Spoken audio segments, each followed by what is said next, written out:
I want to get into something that I've been meaning to bring up, and I kind of forgot about it until now, which is and this is going to be a big callback to the Black Mirror fractal Black Mirror reality that I speak about sometimes. And the reason I call it a Black Mirror is very simple.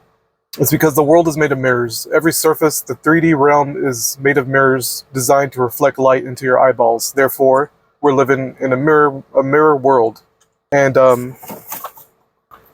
when you're into painting, or when you get into art, when I got into art, I'll speak for myself. When I got into art, I learned that surfaces are just merely reflections. They're mirrors. Like every single surface that you're looking at is reflecting light. Therefore, they're made of mirrors. The world is made of mirrors. And what I mean by the Black Mirror is, if the light didn't exist, if the sun didn't exist, we would be living in a void. There would be nothing.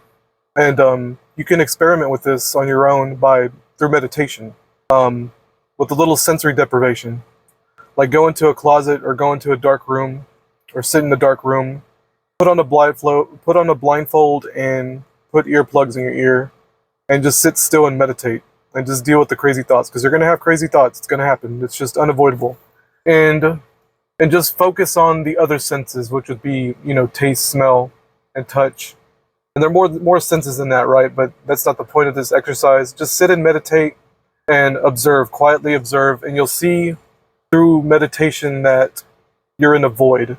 And I've explained this before in another way, where our mind's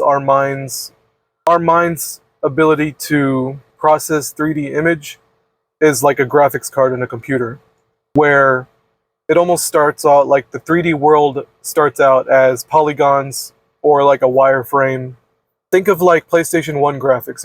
If any of y'all grown up with the PlayStation 1, where it's like kind of polygonal, kind of blocky. Think of like the original Tomb Raider game, where everything's kind of square, and as a real mind observes, it takes shape. It begins to focus. It becomes high definition. It all starts low resolution.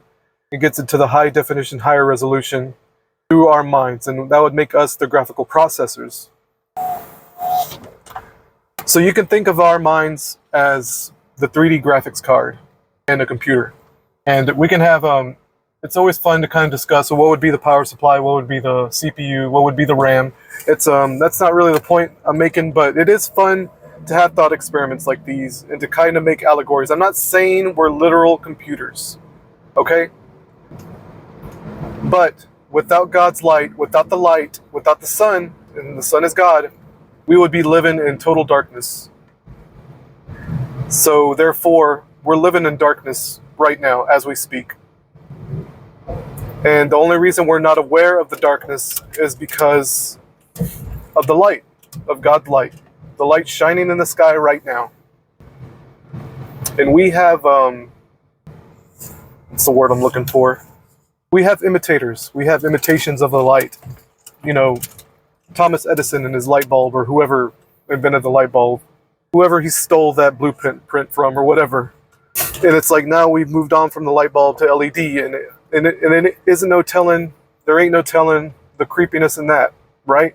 And it's all allegory, okay? The change in times, the astrologers will say we're moving from this constellation into this constellation. We're in the age of Aquarius or whatever thing they say. And I don't know much about that. I'm starting to learn on it. I'm starting to pick it up a little bit. I'm becoming a little more educated in that because it's starting to make sense bit by bit. I'm not fully getting into it because I don't understand it. I don't want to start spouting off nonsense, even much more than I do already. But just to reemphasize, this is probably going to be a short video, just to reemphasize this idea that we are living in a void, we're living in the darkness, and it's our eyes, our senses that give shape, to give form to the reality.